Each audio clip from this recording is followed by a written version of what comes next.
The revelation came during a moment I'll never forget, standing on stage at a prophecy conference, about to speak to thousands about the signs of the times. But what Jesus revealed to me about the 3 final warnings before the rapture will shake you to your core, because these warnings have nothing to do with world events or prophetic signs, and everything to do with something happening inside the church right now that almost no one is recognizing. And what makes these warnings so critical is that missing even one of them could cost you everything, not because God is harsh, but because these warnings are your last chance to prepare for what's coming. But before I begin my story, let me know in the comments where you are listening from and what time it is. I just want to know I'm not alone in this. And if you feel moved by what you hear, consider subscribing. It helps give me the strength to speak my truth. Now let's get into my story. So, I was backstage at this massive prophecy conference in Dallas. There were like 8,000 people in the arena, all there to hear about the rapture, the tribulation, the signs of the end times. I had been invited to speak about recognizing the season of Christ's return, and I had my notes prepared, my PowerPoint ready, all the usual stuff about wars and rumors of wars, Israel, technology, all the signs everyone expects to hear about. But as I stood there waiting to go on, I felt this. I don't know how to describe it.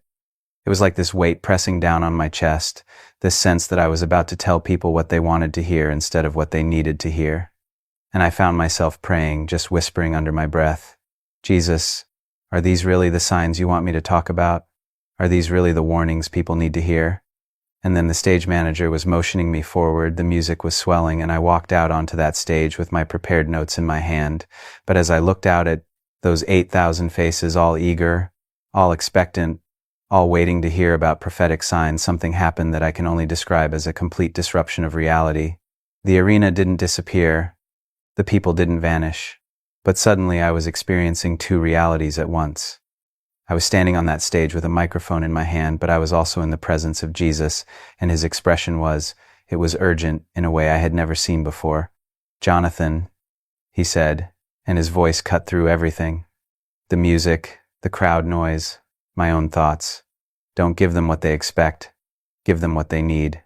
The signs they're looking for in the world are not the warnings I'm giving.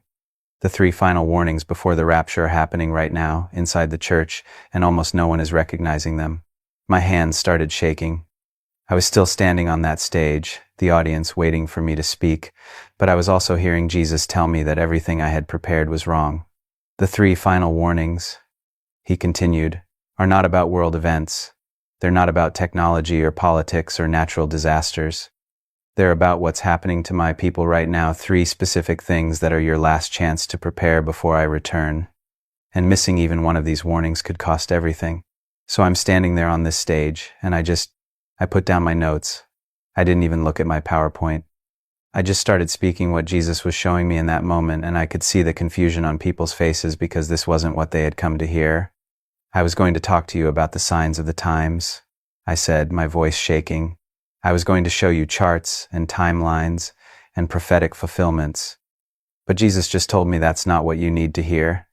He said there are 3 final warnings before the rapture, and they're not about what's happening in the world, they're about what's happening in the church.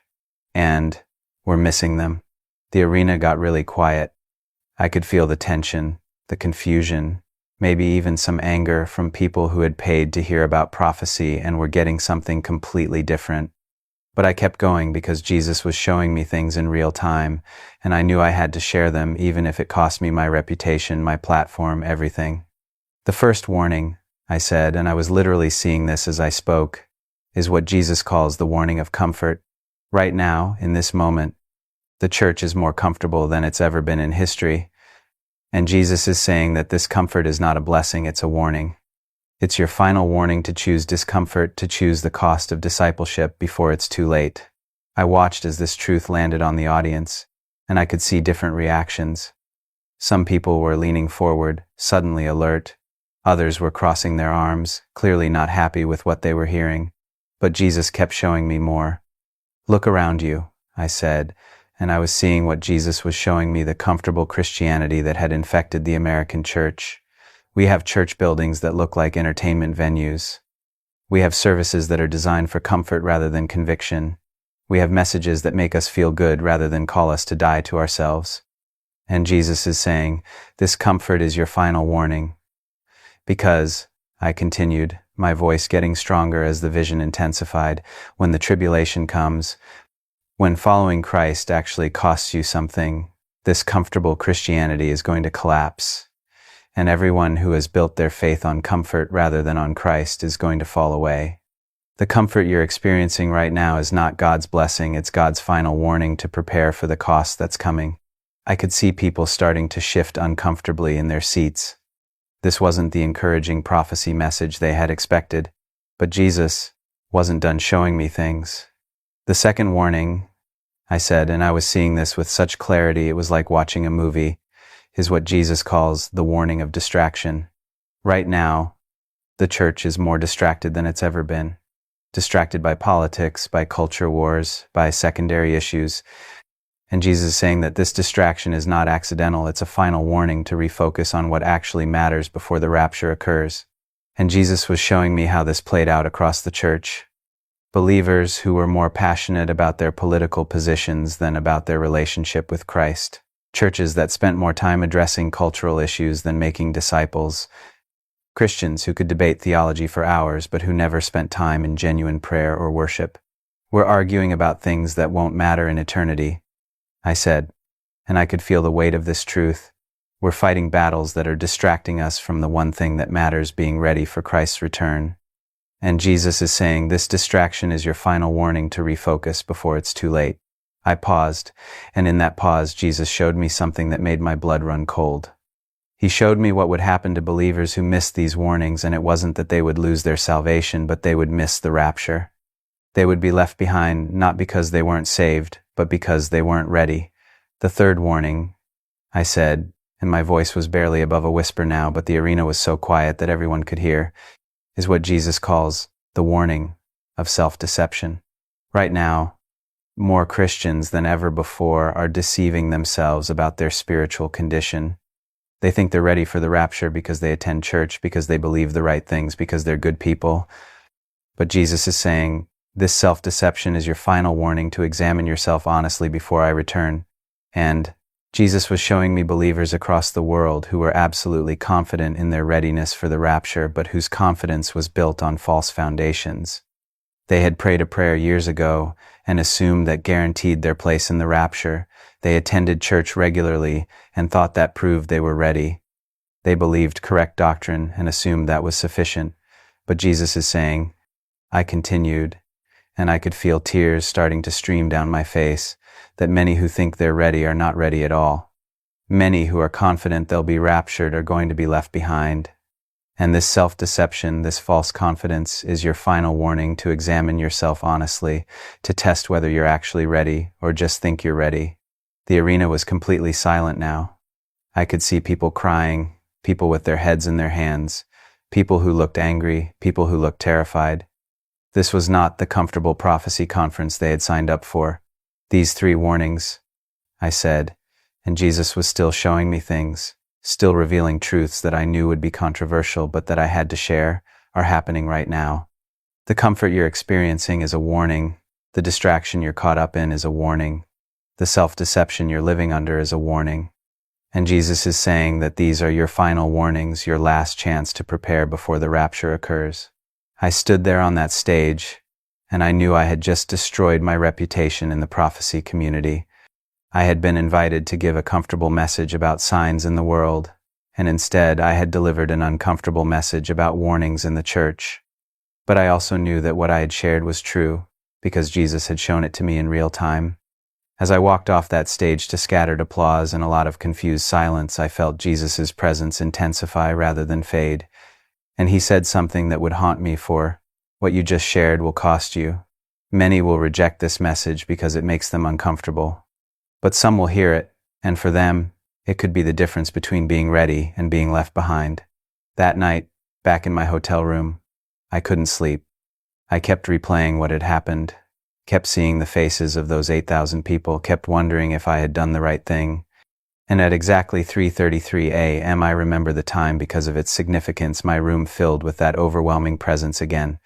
Tomorrow night, Jesus said, I'm going to show you why these three warnings are the final warnings.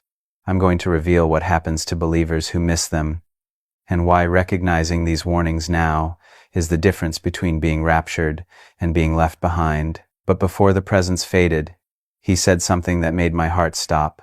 The reason these are the final warnings is that they're the last opportunity for believers to move from comfortable Christianity to costly discipleship, from distracted faith to focused devotion, from self-deception to honest self-examination.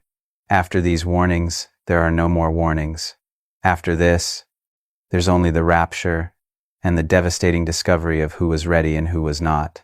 As I lay there in the darkness, I realized that Jesus had just revealed something the prophecy community had completely missed. We had been teaching people to watch for signs in the world wars, earthquakes, technology, political developments.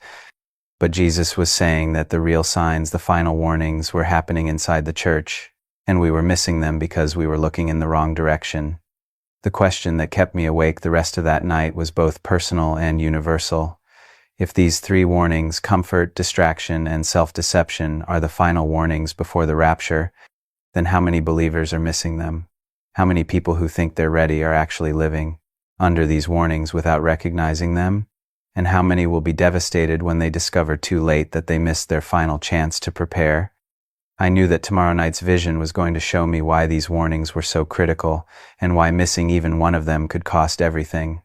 And honestly, I wasn't sure I was ready to see it. The second night brought revelations that exposed why these three warnings, comfort, distraction, and self-deception, are the final warnings before the rapture, and what happens to believers who miss them. After that chaotic prophecy conference where Jesus had completely redirected my message, I spent the entire day dealing with the fallout, angry emails, confused phone calls, and a growing sense that I had just burned every bridge in the prophecy community. What Jesus would show me about why these warnings are so critical would prove that the cost of missing them is far greater than anyone realizes. So, that whole day was it was brutal. The conference organizers were furious. They said I had gone off script, that I had upset people, that I had turned a prophecy conference into a guilt trip. One pastor actually called me and said, "People come to prophecy conferences to be encouraged about the rapture, not to be told they're not ready for it." And I kept thinking, but what if they're not ready? What if Jesus is right and we've been giving people false confidence by focusing on world events while ignoring the warnings happening inside the church? At exactly 3:33 a.m., same time as the night before, my hotel room filled with that overwhelming presence again. Jesus was there, and his expression carried this mixture of urgency and sorrow, like a parent trying to warn a child about danger that the child refuses to see. "Tonight," he said, and his voice had this quality of both patience and desperation, "I'm going to show you why these three warnings are the final warnings. I'm going to reveal what happens to believers who miss them, and why recognizing these warnings now is literally the difference between being raptured and being left behind." The room dissolved, and I found myself in this place where it was like I could see the timeline leading up to the rapture, and I could see believers at different stages of responding or not responding to these three warnings. And Jesus was about to show me why missing even one of them was so devastating. The first warning, the warning of comfort, is final because it's your last opportunity to choose costly discipleship before the cost becomes unavoidable, Jesus explained. Right now, you can choose discomfort voluntarily, but if you miss this warning, the tribulation will force discomfort upon you, and many who could have been ready will not be. So he showed me what this looked like. I could see believers who were living in comfortable Christianity, nice churches, encouraging messages, lives that required no real sacrifice. And Jesus was showing them this comfort as a warning.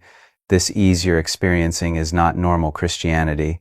This comfort is not what I promised. I promised you would face tribulation, that following me would cost you everything. This comfort is your warning to prepare for the cost that's coming. But I watched as most of these believers ignored the warning. They interpreted their comfort as God's blessing rather than as God's warning. They thought their easy Christianity was proof that they were in God's favor, when actually it was their final opportunity to choose the hard path before the hard path became unavoidable. "Look at this man," Jesus said, showing me someone I'll call David. He was a successful businessman, a faithful church member, living a comfortable Christian life. And Jesus was warning him through his very comfort.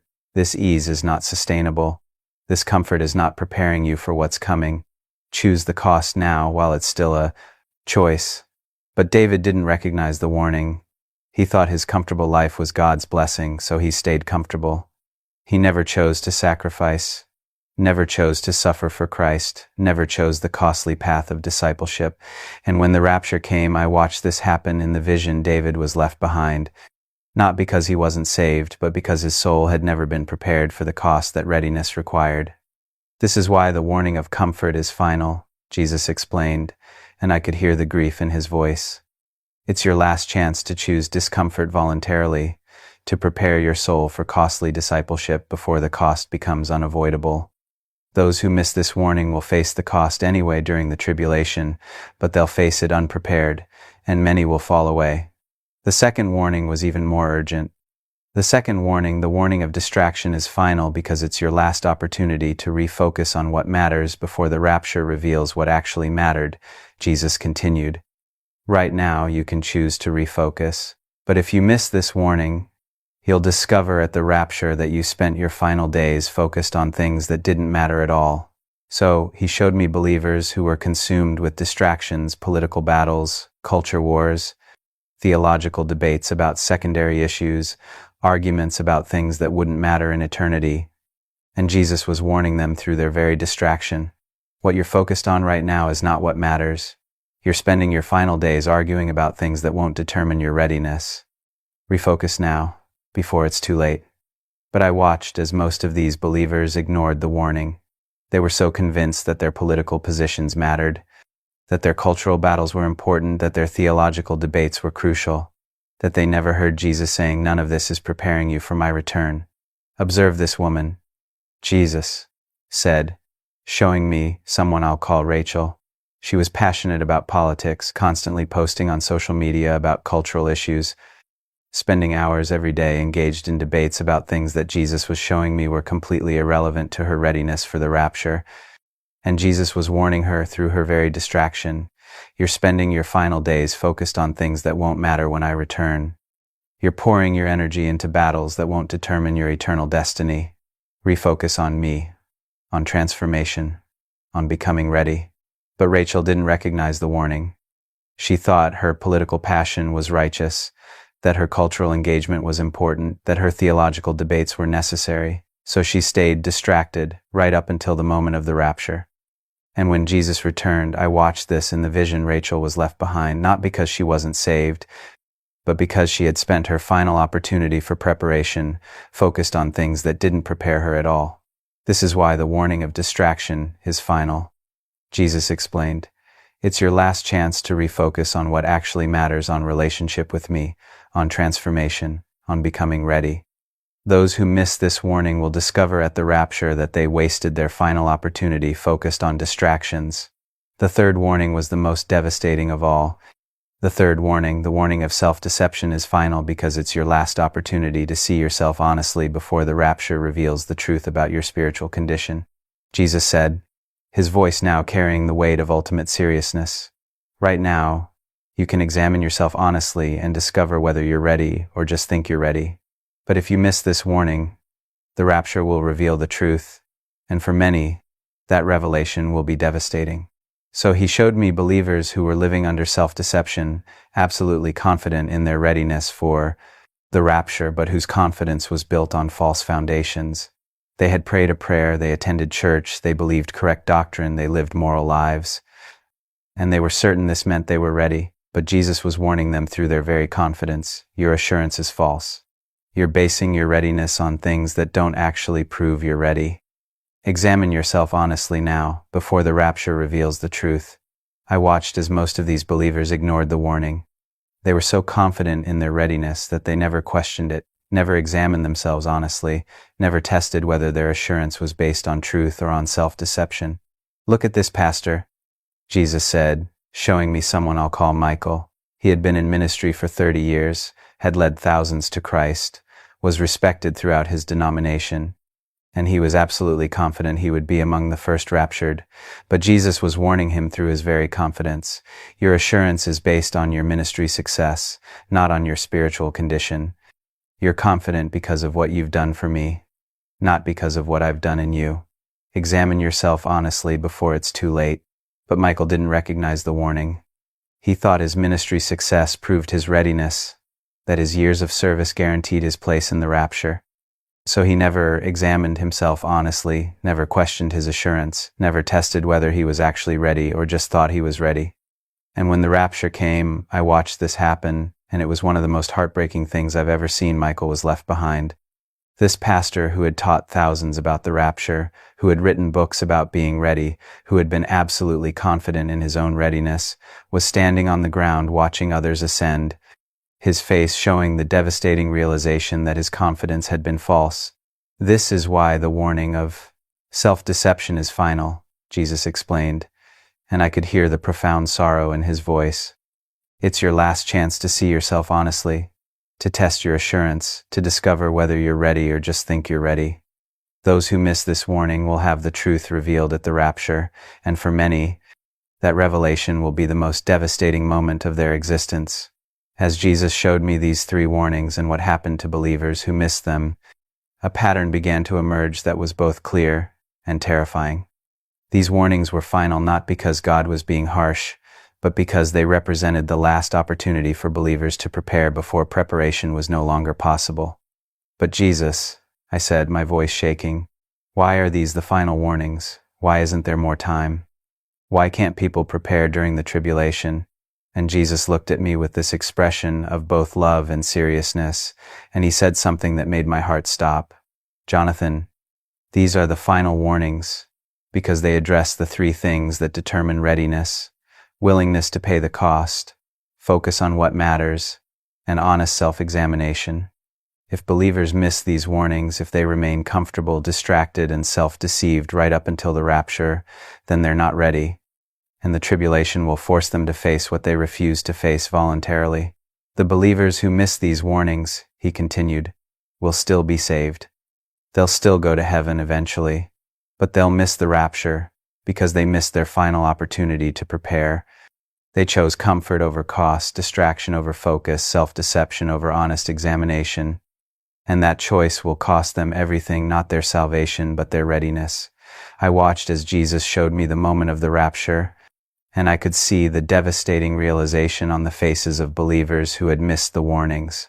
They had been comfortable right up until the moment when comfort ended. They had been distracted right up until the moment when their distractions were revealed as worthless. They had been self-deceived right up until the moment when the truth was revealed. And the most heartbreaking aspect was that they had been warned. Jesus had been warning them through their very comfort, through their very distraction, through their very self-deception. But they hadn't recognized the warnings because they were looking for warnings in the world rather than warnings in their own hearts. Tomorrow night, Jesus said as the vision began to fade, I'm going to show you how to recognize these warnings in your own life and what you must do to respond to them before it's too late. I'm going to reveal the specific steps that move you from missing the warnings to heeding them, from being unprepared to being ready. But before the vision ended completely, he said something that would haunt me until our next encounter. The tragedy of these final warnings is that they're so obvious once you recognize them, but so easy to miss if you're looking in the wrong direction. Believers are watching for signs in the world while missing the warnings in their own hearts. And that misplaced focus is going to cost millions of them everything. As I found myself back in my hotel room, the weight of what Jesus had revealed pressed down on me with crushing force. The 3 final warnings, comfort, distraction, and self-deception, were happening right now, in this moment, to believers across the world. And most of them were missing the warnings because they were looking for signs in world events rather than examining their own spiritual condition. I thought about that prophecy conference, about those 8,000 people who had come to hear about wars and technology and political developments. They wanted to know about signs in the world, but Jesus was saying the real signs were in the church, in their comfort, in their distractions, in their self-deception. And I realized that the angry emails and confused phone calls I had received weren't just people disagreeing with my message, they were people missing the warning. They were so focused on looking for signs in the world that they couldn't see the warnings in their own hearts. The question that consumed me was both urgent and personal. How many believers are missing these 3 final warnings right now? How many are comfortable when they should be choosing cost? How many are distracted when they should be focused? How many are self-deceived when they should be honestly examining themselves? And how many will discover at the rapture that they missed their final chance to prepare? The third night brought the revelation that could save millions from missing the rapture. After Jesus showed me why these 3 warnings are final and what happens to believers who miss them, I spent the entire day in a state of desperate urgency, knowing that tonight He would show me how to recognize these warnings in my own life and what I needed to do to respond before it was too late. What Jesus would reveal about recognizing and responding to these warnings would prove both more challenging and more achievable than I had imagined. So, that whole day I was a wreck, honestly. I kept thinking about all those believers Jesus had shown me who missed the warnings, David who stayed comfortable, Rachel who stayed distracted, Michael who stayed self-deceived. And I kept asking myself, am I missing the warnings too? Am I comfortable when I should be choosing cost? Am I distracted when I should be focused? Am I self-deceived when I should be examining myself honestly? I tried to pray, but I couldn't focus. I tried to read scripture, but the words wouldn't sink in. I was so consumed with the question, how do I recognize these warnings in my own life? And more importantly, what do I do about them? At exactly 3:33 a.m., same time as the previous nights, my hotel room filled with that overwhelming presence again. But this time, Jesus' expression was different. There was still urgency there, but there was also this sense of hope, like He was finally going to reveal the solution to a problem that had been causing unnecessary devastation. Tonight, He said, and His voice carried both authority and compassion, I'm going to show you how to recognize these 3 warnings in your own life, and what you must do to respond to them before the rapture occurs. What I'm about to reveal is not complicated, but it will cost you everything you've been holding on to. The room dissolved, and I found myself in this place where I could see believers who were learning to recognize and respond to the warnings, and Jesus was about to show me the specific steps that moved them from being unprepared to being ready. The first step to recognizing the warning of comfort, Jesus explained, is to ask yourself one honest question. What has following me actually cost me? If the answer is nothing or very little, then you're living under the warning of comfort, and you need to respond before it's too late. So He showed me a believer, I'll call her Jennifer, who had been living in comfortable Christianity for years. Nice church, encouraging messages, a life that required no real sacrifice. But one day, she asked herself that honest question, what has following Jesus actually cost me? And the answer devastated her. It had cost her nothing. She attended church, but it was convenient and comfortable. She gave money, but only what she could easily afford. She served, but only in ways that fit her schedule and preferences. She had never sacrificed anything significant for Christ, never suffered for His name, never chosen the costly path of discipleship. This is the warning of comfort. Jesus said to her in the vision, your ease is not blessing, it's warning. Your comfortable Christianity is your final opportunity to choose the cost before the martyrdom. Cost is forced upon you. And I watched as Jennifer responded to the warning. She didn't just feel bad about her comfortable Christianity, she actually did something about it. She started making choices that cost her something. She began serving in ways that were inconvenient and uncomfortable. She gave sacrificially, not just conveniently. She spoke truth even when it cost her relationships. She chose the narrow path even when the broad path was easier. This is how you respond to the warning of comfort, Jesus explained. You deliberately choose discomfort. You intentionally pursue the costly path. You make decisions that require sacrifice, not to earn salvation, but to prepare your soul for the cost that readiness requires.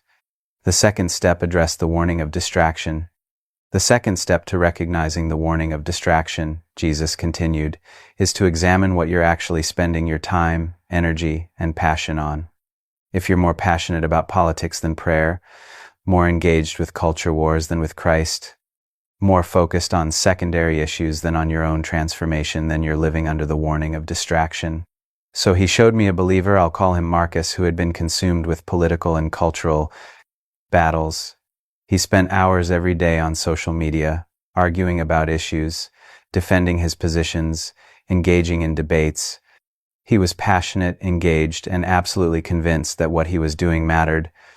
But one day, he asked himself an honest question. If Jesus returned today, Would he care about any of the things I've been so passionate about? And the answer shook him to his core. No. Jesus wouldn't care about his political positions, his cultural battles, his theological debates about secondary issues. None of it would matter at all. This is the warning of distraction, Jesus said to him. Your focus on things that don't matter is your final opportunity to refocus on what does matter before the party. Rapture reveals what actually mattered. And I watched as Marcus responded to the warning. He didn't just feel guilty about his distractions, he actually changed his focus. He drastically reduced his social media time. He stopped engaging in political arguments. He redirected his passion from cultural battles to personal transformation. He started spending the time he had been wasting on distractions pursuing intimacy with Christ instead. This is how you respond to the warning of distraction, Jesus explained. You ruthlessly eliminate distractions. You redirect your passion from things that don't matter to the one thing that does matter, becoming ready for my return. You stop arguing about politics and start pursuing transformation. The third step was the most challenging of all. The third step to recognizing the warning of self-deception, Jesus said, his voice taking on particular intensity, is to test your assurance honestly. Don't ask, am I saved? Ask, am I ready? And don't base your answer on prayers you've prayed or beliefs you hold or activities you do. Base your answer on evidence of transformation in your life. So he showed me a believer, I'll call her Sarah, who had been absolutely confident in her readiness for the rapture. She had prayed the sinner's prayer, she attended church faithfully, she believed correct doctrine, she lived a moral life. She was certain she was ready. But one day, she asked herself an honest question. Is there actual evidence of transformation in my life? Am I becoming more like Christ? And when she examined her life honestly, she was devastated to discover that the answer was no. She was the same person she had been 10 years ago, same attitudes, same priorities, same character. She had religious activity, but she didn't have transformation. This is the warning of self-deception, Jesus said to her. Your false confidence is your final opportunity to examine yourself honestly before the rapture reveals the rapture nice truth about your spiritual condition. And I watched as Sarah responded to the warning. She didn't just feel bad about her lack of transformation, she actually pursued genuine change. She stopped relying on past prayers and started pursuing present relationship. She stopped measuring her readiness by religious activity and started measuring it by evidence of transformation. She stopped being satisfied with comfortable Christianity and started pursuing costly discipleship. This is how you respond to the warning of self-deception, Jesus explained. You examine yourself honestly, without excuses or self-justification. You test whether you're actually ready or just think you're ready. You look for evidence of transformation, not just evidence of religious activity. As Jesus revealed these 3 steps, asking what following him has cost, examining what you're focused on, and testing your assurance. Honestly, I began to see believers across the world who were recognizing and responding to the warnings. And what I saw gave me hope in the midst of all the devastation. But Jesus, I said, trying to process everything I was seeing, what if someone recognizes the warnings but doesn't know how to respond? What if they want to change but don't know where to start? And Jesus looked at me with this expression of both love and urgency. And he said something that would change how I understood preparation for the rapture. Jonathan, responding to these warnings is not complicated. It's just costly. The steps are simple: choose discomfort, eliminate distractions, pursue transformation. But each step requires giving up something you've been holding on to. The warning of comfort, he explained, requires giving up ease and choosing sacrifice. The warning of distraction requires giving up secondary passions and choosing singular focus. The warning of self-deception requires giving up false confidence and choosing honest examination. These are not complicated steps, but they are costly steps. So he showed me what this looked like practically. I watched as believers who recognized the warnings began to make specific, concrete changes in their lives. Those responding to the warning of comfort started making choices that cost them something. They gave sacrificially, even when it hurt financially. They served in ways that were inconvenient and uncomfortable. They spoke truth even when it cost them relationships. They chose the narrow path even when everyone around them was choosing the broad path. Those responding to the warning of distraction started ruthlessly eliminating things that were consuming their time and energy without preparing them for Christ's return. They deleted social media apps. They stopped watching news constantly. They quit engaging in political arguments. They redirected their passion from cultural battles to personal transformation. Those responding to the warning of self-deception started examining themselves with brutal honesty. They stopped relying on past prayers and started pursuing present relationship. They stopped measuring their readiness by religious activity and started looking for evidence of transformation. They stopped being satisfied with where they were and started pursuing where they needed to be. This is what responding to the warnings looks like, Jesus said. It's not complicated, but it is costly. It requires giving up comfort, giving up distractions, giving up false confidence. But for those willing to pay the cost, these warnings become the pathway to readiness. As the vision continued, Jesus showed me something that filled me with both hope and urgency.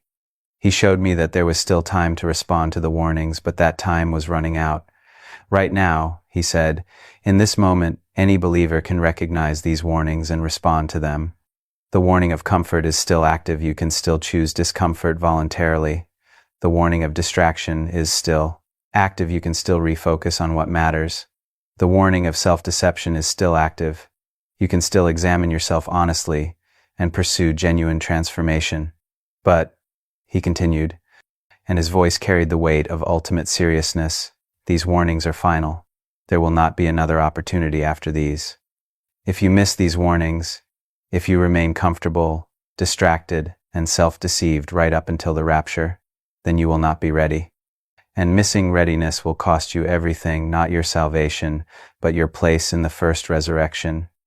As the vision began to fade, Jesus spoke one final time, and his words would become the most important message I would ever share. Tell my people that these three warnings, comfort, distraction, and self-deception, are happening right now. Tell them that these are their final warnings, their last opportunity to prepare before the rapture occurs. Tell them that recognizing and responding to these warnings is not complicated, but it is costly. And tell them this, he concluded, his voice carrying both warning and hope. Missing even one of these warnings could cost them everything. But responding to all three of these warnings will prepare them for the rapture. The choice is theirs. The warnings are clear. The time is now. As his presence faded, I was left with a truth that was both devastating and liberating. The three final warnings before the rapture, comfort, distraction, and self-deception, are happening right now, in this moment, to every believer. And how we respond to these warnings will determine whether we're ready when Jesus returns. The warning of comfort is asking, what has following Jesus actually cost you? If the answer is nothing or very little, then you're living under the warning, and you need to deliberately choose discomfort, sacrifice, and the costly path of discipleship. The warning of distraction is asking, what are you actually focused on? If you're more passionate about politics, culture wars, or secondary issues than you are about your own transformation and relationship with Christ, then you're living under the warning, and you need to ruthlessly eliminate distractions and refocus on what actually matters. The warning of self-deception is asking, is there actual evidence of transformation in your life? If you're basing your assurance on past prayers, religious activity, or correct beliefs rather than on present evidence of becoming more like Christ, then you're living under the warning, and you need to examine yourself honestly and pursue genuine transformation. These are the three final warnings before the rapture. Missing even one of them could cost you everything, not your salvation, but your readiness. But responding to all three of them will prepare you for the most important event in human history. The warnings are clear. The time is now. The choice is yours. Are you comfortable when you should be choosing cost? Are you distracted when you should be focused? Are you self-deceived when you should be examining yourself honestly? These questions are not meant to condemn you. They're meant to wake you up to the warnings that are happening right now, in this moment. Thank you from the bottom of my heart for spending this time with us today. I truly hope that this message has strengthened your faith, brought peace to your heart, and reminded you of the endless love of Jesus Christ. Whatever you may be facing right now, please remember that you are never alone. Jesus is walking beside you through every joy, every struggle, and every uncertain moment. His grace is greater than your fears. His love is stronger than your pain, and His light can guide you through even the darkest times. Keep praying, keep trusting, and place your worries in His hands. Jesus knows your heart, hears every prayer and will give you the strength you need to keep moving forward. If this message blessed you, please share it with someone who may need hope today and subscribe to join our community. May Jesus bless you, protect your family, and fill your life with faith, love, and peace. Thank you for watching, and I'll see you in the next video. God bless you. As your final opportunity to prepare, don't miss the warnings. Don't wait until the rapture reveals that you weren't ready. Recognize the warnings now in your comfort, in your distractions, in your false confidence, and respond to them before it's too late. Because missing even one of these warnings could cost you everything.